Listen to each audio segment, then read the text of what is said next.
Let's pivot to the game that, again, is at 4:05 p.m. Eastern.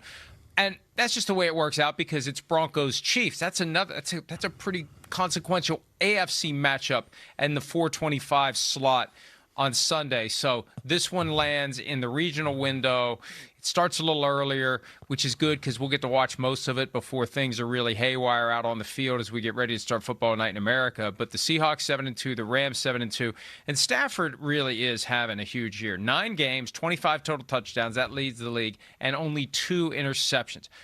Would you have ever dreamed that those would be Stafford's numbers back when we were in July and August trying to figure out whether he's even going to be able to play with that back injury? No, I hear you. I mean, yes and no, because I think at the time, too, we were a little bit like, well, this is Matthew Stafford. He's tough as hell. He'll be okay, right? He never shows pain. But yeah, did I think it to this level? 25 touchdowns, 2 interceptions. And again, with both of these quarterbacks, there ain't a lot of dinking and dunking going on, okay? I mean, when they drop back to pass, I watched the Rams game against the 49ers. Every time he dropped back to pass the other day, it was like, let's look for a 30-yard completion. I mean, they're fun to watch. I mean, again, just like the other game, it's a clash of the Titans, maybe in a different way here, right? Where I think Seattle is maybe built a little bit more like Philadelphia and Detroit, where they're big and they want to overpower you, and then they got just some fast skill guys that, make you think they're fast. The Rams are not the big team. That's not what they are. It's not that they're small, but they're not going to be like, oh, my gosh, look at the Rams. It's one, giant tree after another out here on the football field. No, they're a little bit more predicated on speed and chaos and all of that, especially on the defensive side of the ball. So that's where it's going to be awesome. And then Mike McDonald, I mean, he's a defensive genius. He's one of the best defensive coaches in football. So now you look at that and go, ooh, that little chess match between him and McVay. And, wow, they have a front four that can get after the quarterback by themselves. And they got some guys in the back end where you go, wait, they can play man-to-man if they want from time to time. And then yet he's amazing with his zones there to where, again, so many interesting matchups. But that Rams offense versus that Seahawks defense is going to be get your popcorn ready type of thing, I think. Here's an oh shit stat that I just noticed. Right. And I never would have considered this, but the more I think about it, the more sense it makes. Stafford is 115, 115, and 1 as a starter. It's the first time in his career that he's been 500 as a starting quarterback. That's which amazing. means he lost his first game as a starter with the Lions, right. and it just went from there, and he's spent the past 16 years trying to get to 500. And my only criticism of Stafford, because as a passer, he is without equal. Right. As a tough guy who has had, and I've said this before, in this seat, one of these days, if Stafford ever decides to write a memoir of his football career and be completely honest about all of his injuries, we will find out things we never knew, that his team never knew, because he just keeps going. My criticism is this. He tolerated a lot of bad football in Detroit. He stayed with the Lions longer than others would have stayed. Peyton Manning would not have stayed there as long as Matthew Stafford did. Tom Brady, if he had landed there at a time when he was already established, would not have stayed with the Lions as long as he did. Other great quarterbacks would have said, I'm out of here. You're either going to change or I'm gone. And it took Stafford over a decade to get to the point where he had enough. I think it would have taken 2 or 3 years for Peyton Manning to say, you're either going to let me fix this or I am getting the hell out of here. I am not going to waste my career with this horrible organization, which is exactly what the Lions were then. They were horrible. No. They were, and the fact that they had Stafford and they were still that bad shows you how bad they were. Yes. Well, that to me is where I would defend him a little bit, right?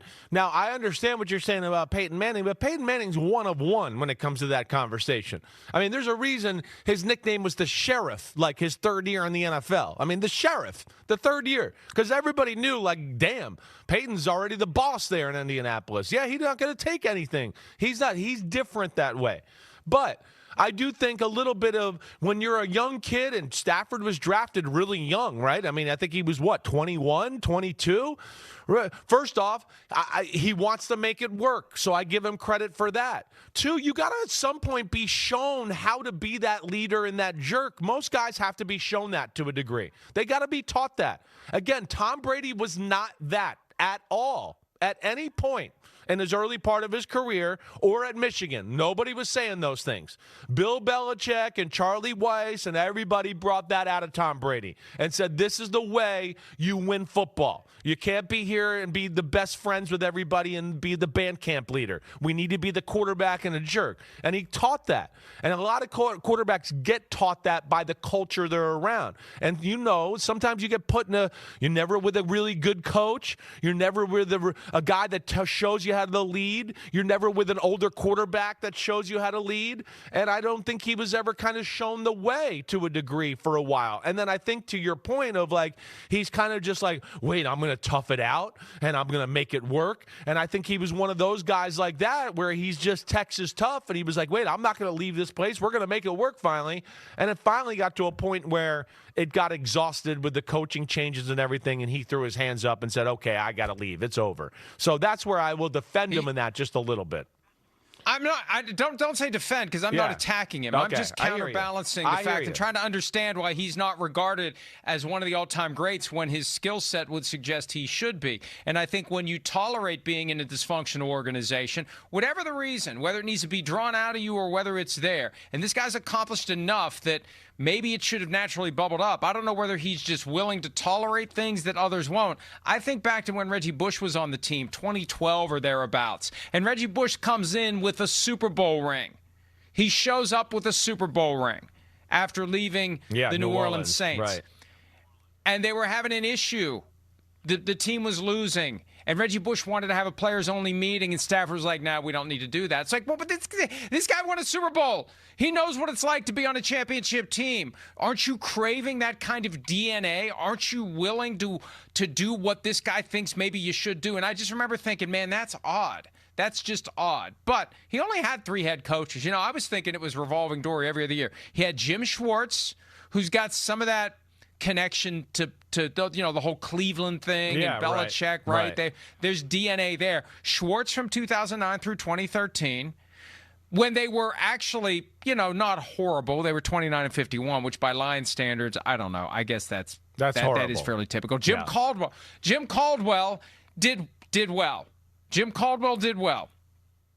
The problem was, and Jim Caldwell was kind of chill. He's not a firebrand head coach. I mean, that's going to pull that out of Stafford. Maybe if Caldwell hadn't been fired, and remember how that went. I can't remember the name of the GM who went there. Remember, they fired Martin Mayhew, and they hired the guy from New England who was bound and determined to hire Matt Patricia. And Bob it didn't Quinn. matter what Jim Caldwell ever did. Bob Quinn. Right. It had Jim Caldwell could have won the friggin' Super Bowl, and they were going to find a way to fire him because, and I'm exaggerating, I doubt that even the Lions would have fired Jim Caldwell. He wanted the New England way. But that was the right.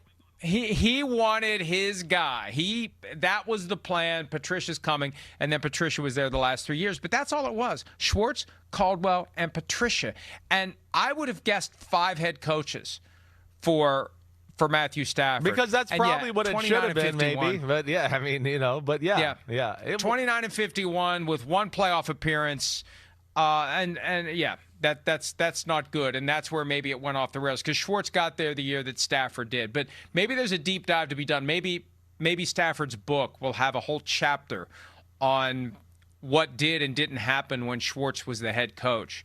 Because you got Calvin Johnson, you got Ndamukong Suh, you got Matthew Stafford. And now Suh got there later. Johnson was already there. Suh got there in 2010. But still, you got those 3 guys at your disposal, and your winning percentage is 36.3%. Yeah, well, that's the problem. There's a hell of a story to be told about what went wrong with the Lions of those years. The problem was that is the only 3 guys they had on the team that were worth mentioning. There was nothing else. There wasn't enough of a middle class of the football team to give them depth or do anything. Right? I mean, again, Matthew Stafford, right? All his time in Detroit, they never had a 1,000-yard rusher. They never had like a top 10 defense. I mean, when you rattle it off, and I didn't think Reggie Bush got 1,000. He got 1,001. He was the one guy, right? That was the one guy that was there throughout those years that got it. So, but all those years, so there was a lack of support there, and I think he saved some of those coaches to a degree, as you've heard me say, where years where they just missed the playoffs, or maybe they got in the playoffs. So I'd go, that was a shitty team. Sorry, London, they should have been 6-10. But instead, they were 8-8 or 9-7 because Matthew Stafford was awesome. So that's sometimes, too, where, it's not fair. But at the same time, I hear what you're saying. I get it. He didn't take the bull by the horns necessarily till later in his career. He's taken it by the bull by the horns now. And again, I think Sean McVay being a coach and being such a quarterback whisperer and being that way has brought that out in him to a degree and made him more of a leader here. But yeah, this is going to be awesome when you talk about him and that offense and all they do against the Seahawks and that defense. And they got some badass mofos on that D-line and in that secondary, that. And then you flip it around and go the other side of the ball. Sam Darnold, Rashid Shaheed, Cooper Kupp, Jackson Smith and Jigba, Kenneth Walker, Charbonnet. The Seahawks can run the ball, and when they drop back to pass, it's play action, and we're looking to throw it 40 yards down the field. And the Rams D's good. I mean, it's awesome football. It's going to be incredible to watch that game at 4:05 on Sunday afternoon. One last point about Stafford, and the only reason I went down that path of trying to understand how he's only 115-1, and why he's not considered an all-time great, and maybe that win-loss record of 115-1 is the reason. He's probably going to finish at least 6th, if not 5th, all-time in passing yardage. I mean, he's just kind of quietly moving up. He's in number 9 now. He's going to pass Matt Ryan soon enough. Then it's Phillip Rivers. Then it's Roethlisberger. Depending upon how long Aaron Rodgers plays, he's got a chance to pass him. I don't know that he's going to get to 71,000 with Brett Favre, but who knows how much longer he's going to play. He's only 37. We've seen guys play into their 40s. Yeah. And, you say it all the time, the arm's going to be there. Right. And it's not like he's relying on mobility. He's not running around with his hair on fire. He's just got a chance to finish as one of the all-time greats. And I think we need to start thinking of him in those terms. He's an all-time great who was stuck in shitty circumstances, and right or wrong, smart or not, he tolerated it longer than he should have. And but for that, maybe he'd be up there when we think of Manning and Brady and maybe the next name. And Mahomes is going to be there too. Yeah, right. But maybe Matthew Stafford maybe, and this is my last point, maybe Matthew Stafford is in the process of forcing his way into the all-time great conversation. Elway, too. I can't leave him out. Yeah. But maybe Stafford is forcing his way there with these final years, this last kick in L.A. I think so. I said on my podcast, too, I think the team is trying to get him the MVP because of all those things you're saying. McVay's cool like that. They might be at the 1-yard line. Hey, we got a good run play, but I got a cool pass play. Let me get my guy a touchdown to help his stats out for the MVP case. Like, I don't think the Rams would be, beneath that to do that. And I'm not saying they sacrifice a game, but, like, at the same time, I'm just saying that's in their mind because they're like, wait, this guy's awesome. He's awesome. Right? I mean, he's unreal. He deserves to be in the conversation with the names you brought up. Right? Now, Elway, Brady, Marino, right? Favre, okay, Mahomes, all right, those guys, Rodgers in their prime. That's a very special class right there. But does Stafford deserve to be right on the fringe of that or the next group down? 100%. Is he better than Matt Ryan or Ben Roethlisberger or some of those guys? Yeah. I mean, he's definitely better than Matt Ryan. He's better than Eli Manning, who won 2 Super Bowls. I'm going to say that for sure, too. Right? Ben Roethlisberger, I think, is a little underrated himself as well. But I think the point is that he deserves to be in those combos. It's an all-time great arm. All-time. Can do it all that way. He's smart as hell. He's a gunslinger who takes care of the football. And I think finally we're all seeing, too, was just like, man, what would he have been or what could he have been if he had some coaching and support in Detroit? Because every year now it's like, oh, wow. And I always go back and tell people, like, about you in the snow last year in Philadelphia, you sitting there watching, I'll never forget that because you were like, that was one of the first times ever I saw you go like, Man, I'm watching, a sheriff-like guy out here. He's got a little aura. This guy is like, just because he's the quarterback. Got a lot of aura. Right. You're like, yeah, because he's the quarterback, they might be able to win today. That's the kind of thing he brings to the field. And that's why he could go into Tampa and beat Brady in the divisional game and beat Joe Burrow in the Super Bowl. And wouldn't be shocking if he's back in the Super Bowl again this year. So, yeah, I'm glad you're saying it, Mike. He deserves to be in that combo with the all-time greats for my money. Hey, and Sam Darnold's trying to force his way into a conversation of being among the great currently in the game. This is a hell of a test for him, especially against a Rams team.